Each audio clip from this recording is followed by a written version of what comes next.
Leo, hey there, it's Melissa here to do your weekly love reading for the week of September 28th through October 4th. If you haven't already, please hit that subscribe button. You can click the bell notification icon for all if you'd like to be notified when I upload or go live. There is a PayPal me account linked in the description box below. If you do leave the channel a donation, thank you so much. I appreciate any amount, large or small. And there's also a price list and an email address to get a hold of me for personal readings. This is for Leo, Sun, Moon, Rising, and Venus. It cannot possibly resonate for every single Leo out there. If it does resonate for you, however, smash that like button for me, please. And check out your other placements as well. I do upload throughout the week all 12 signs. Check your Moon, Rising, and Venus as well. All right, this is for people that are single, to married, and anywhere in between, okay? This is the energy that you bring to the connection you have in mind. This is their energy. And then this is the potential outcome. I do like the outcome. Everything else is looking a little sad right now, but look at this overarching energy, you guys. We got some sadness going on, but this is the happiest card in the deck, or the most fulfilled, I guess. Just total fulfillment is the overarching energy for your entire reading. So even though in your energies there's some sad stuff, oftentimes we put ourselves in these. But let me talk about the Eight of Cups. It is walking away from things. It's a period of darkness, walking away from things that no longer serve us, kind of leaving toxic things behind, which we all know ends up in our favor. As we can see the sunshine way over there. Before we get there, we do have to walk through a period of almost loneliness and darkness. That period doesn't have to be very long. It really is about how diligently we do the inner work. So this is you walking away from things that no longer serve you, Leo. Good for you. It can feel a little dark and dreary. I want you to know, A, I'm here for you. B, it gets better and almost immediately. It really does take, just the universe likes to see that we're willing to be alone. Not because the universe wants us to be lonely, because the universe wants to know that we're willing to walk away from people that hurt us, even though, you know, in my particular case, everyone, family and all, and because they don't do it maliciously. People are hurting. They accidentally hurt people. And the universe likes to know that you're going to be responsible enough with your own life to make decisions that are very tough for the betterment of you. And when you do, the blessings start coming in. Then obviously all those decisions, those tough decisions you made, look easy. Because now you're being blessed for that, and you're really truly living in your purpose, and you're able to shine because nobody's trying to hold you down or back or dull your sparkle. All right, so blah blah blah. Four of Swords is where your person is at. This is a period of rest and relaxation. This is a period of trying to recover from something they've been through, something traumatic. So they are taking time, which is necessary to rest and take care of themselves. And that's a very responsible thing to do. The outcome for this particular connection is Six of Wands. I love this. It signifies, it has that victory wreath there. It signifies victory. So it's like after some serious battle, though. It's not, you know, we didn't just hop over the rainbow to get to this victory wreath. We fought to get there. So that's the connection's outcome. Looking like you guys have done some battling together, maybe even with each other, you know, against each other at points. But the overarching energy is this happy family, happy everything. It's like, you know, good love, good money, good vibes, good everything. But again, I don't think anybody gets to the truest, most authentic space like this. The true happiness, not the on the surface happiness where everybody thinks we're smiling, but we're actually miserable inside. The true happiness comes after some serious battle, okay? After making some seriously tough decisions for the betterment of us. Because this world is sadly set up to appease each other instead of just really nurture ourselves. So we have to let go of everyone who is demanding us to appease them in order to really appease ourselves, to really nurture ourselves in our truest, deepest wants, desires, needs even. We got the Eight of Cups. Uh-oh. Well, gosh, I always do that. Oh my goodness, babies, what's going on? All right, Leo. Okay, so we got the Devil, the Seven of Swords, and the King of Wands in your energy. What? The Devil is, toxicity. So trying to walk away from toxicity, we've already talked about that, is a thing. That could be where this is coming from. But being it's with the Seven of Swords, which can signify lying, cheating, and stealing if you watch tarot readings. And then the King of Wands is this, like, in his power, male or female, sort of, the boss. And inspired. But okay, so sorry, let's get back to this. We're walking away from things that no longer serve us. Possibly, sometimes we feel guilty doing that. I feel like that might be what's going on here. I'm going to relate it to that because I just don't see the rest of this being conducive to you lying, cheating, stealing, or having addictions. Maybe you do.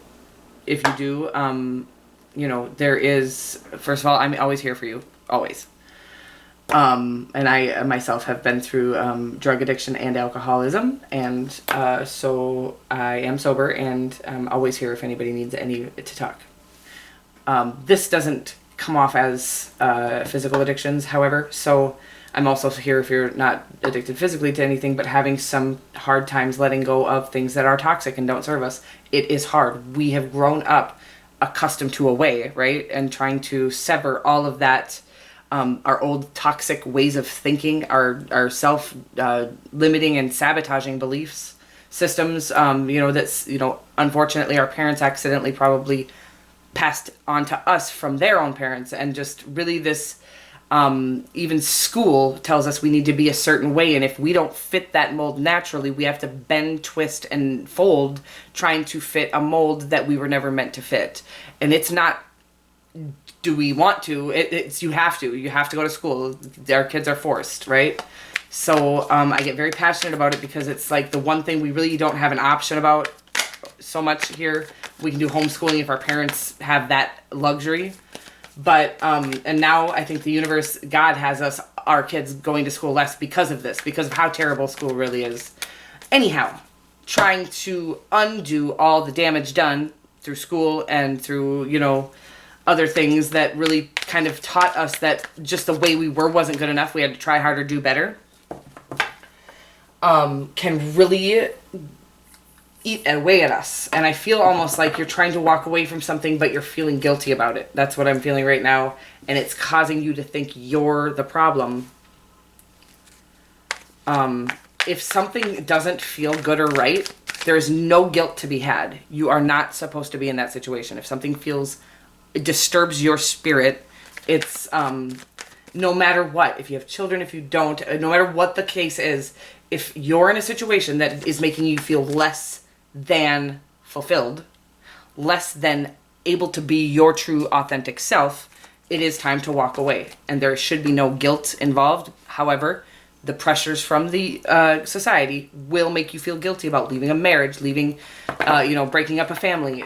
No, it is worse to keep your family in a situation that is miserable or toxic, because now they're going to grow up with the same self-limiting beliefs that we had, and the thought that this toxicity is just the norm. It's not the way life is supposed to be. Okay, well, moving right along to your person's energy. Okay. Wow.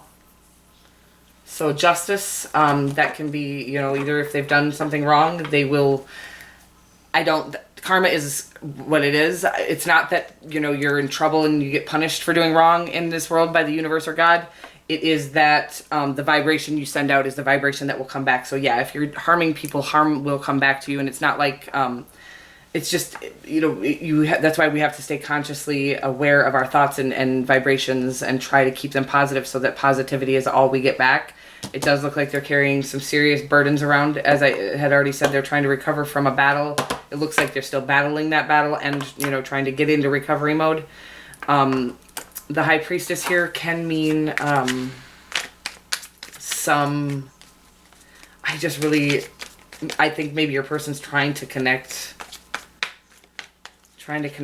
to higher power, and to be honest with you, the only way out of these situations, as far as I'm concerned, in a healthy way is to do so, to really connect to the Creator, and know that we are powerless, and know that we are not, these burdens are not ours to carry on our own. They are actually supposed to, we're supposed to be able to alleviate them by giving them to God. And people are like, well, you can't just hand wands over to God. What you can do is hand outcomes over to God and expectation over to God, or the Creator, the universe, source, whatever you want to call it. So giving up all expectations about how things should turn out is handing that burden over. It really it relieves us of the burden. This feels like two people trying to sever things, but having a hard time doing it. Why? Because they have happy everything? I'm very confused. Or,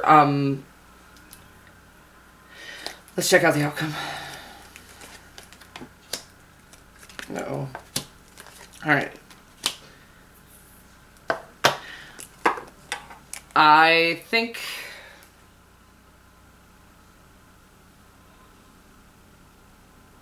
patience is needed, first of all. I think we're both trying to, decide where to go with this. Like, where is this relationship worth it? Or I think regardless in this, some of this stuff, I think space is needed regardless, okay? And whether, if you're living with this person, if you can't physically move apart from each other, living separately physically, wow, that's not even how to say that, but living separately is the best way to try to handle two people trying to heal themselves, okay? But if you're already in a situation where you own a home together or something like that, that isn't so easily said, unless you have the money to do that. But if you do not, it's just very imperative that maybe come to an agreement that, hey, let's pretend we don't live together. Let's sleep separately.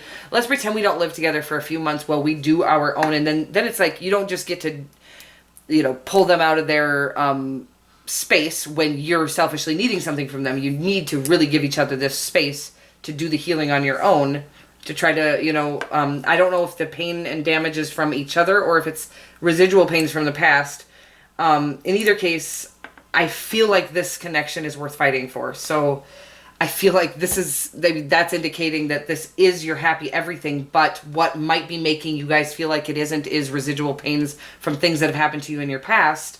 And if you haven't healed those things, this is why it's imperative to heal those things before getting into a relationship. But if you've already entered into a relationship that's the one, and you haven't healed those things, I'm trying to think of a way, and I don't know, I've never experimented with this. This is what's being downloaded to me now, is for you to try to live as separately as possible in your quarters. So literally, he's on the couch, she's on the couch, whatever it is, and you're not living in a relationship together. Even though you're living together, you are separate, doing your own healing and work. But you don't just get to live separately and hope things will mend on their own. You have to do diligent work on this.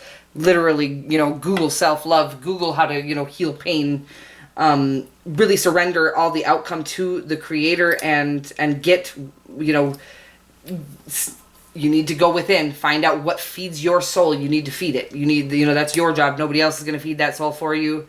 What makes you happy? Are you doing things in your life that are for the betterment of you? Are you doing things in your life that make your soul sing? Or are you just going on this, are we just robotically roaming through life like we're taught to? I won't go back into the kindergarten and school situation, but that is where we start thinking we have to work like robots, act like robots, and just do what everybody says. So sometimes when we get into the relationship, the one situation where we are in a relationship with the one, and it's feeling disheveled, it's because we hadn't healed all the trauma from having to be this person we thought we had to be all of our lives. And we might still be feeling the need to be that person. Underneath it all, I feel this connection has what it takes. That's just if you're in an abusive situation, I'm not talking to you. That is never going to be worth it. That is always, nope, you got to leave, exit the program. I'm not talking separate quarters. I'm talking you have to leave the home. You have to leave. Somebody who's in that toxic of a space has too much healing to do and you don't want to put yourself at risk. Do you know, I will just, gosh, I don't know why all this is coming to me right now, but when a wife gets murdered by her husband, I'm sorry to get so dark, this isn't a husband that went to kill his wife in 90% of the time, okay? He was angry and hurt and scared, and he didn't want to lose her, and he wasn't trying to kill her, he was trying to hurt her because he was hurting. And then she died because, I'm sorry, God, wow, how dark. But anyways, because we didn't allow, because we sat in a situation that we thought could heal itself by staying in it. You have to leave situations. You can't stay, certainly not in an physical abusive situation. Run as far as you can and as fast as you can. There are definitely resources out there for that. And if you need help finding them, please comments below, or there's an email address as well. But if this is just a situation that we've both been in trauma before and we haven't healed that, and we're loving toward each other, but we're hurting each other on accident, not physically, but mentally, emotionally, because we have pain from our past, then I think that's who I'm talking to right now, is somebody who they're with a truly good person, you're a truly good person, but you're hurting each other inadvertently because you hadn't healed all your pains from prior relationships, or again, school, family. We become damaged a lot of our lives. So we spend very little time. The sooner you can do the healing, the better. In a healed space of just total enjoyment and fulfillment, because we carry this pain with us, thinking that it'll eventually go away. Time does not heal pain. Only healing heals pain. So you need to actually do the work, go inside and figure out what that is. Oh my goodness, you guys.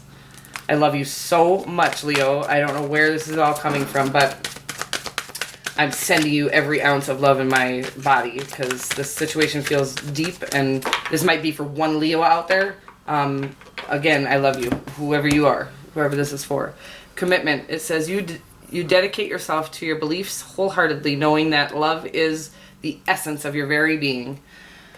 Whew, that was powerful. Yes. So again, this commitment does seem worth it, but the most important commitment is that to yourself. You really need to commit to truly finding out what feeds your soul, and you're the only person who can find that out, and you're the only person who can feed that.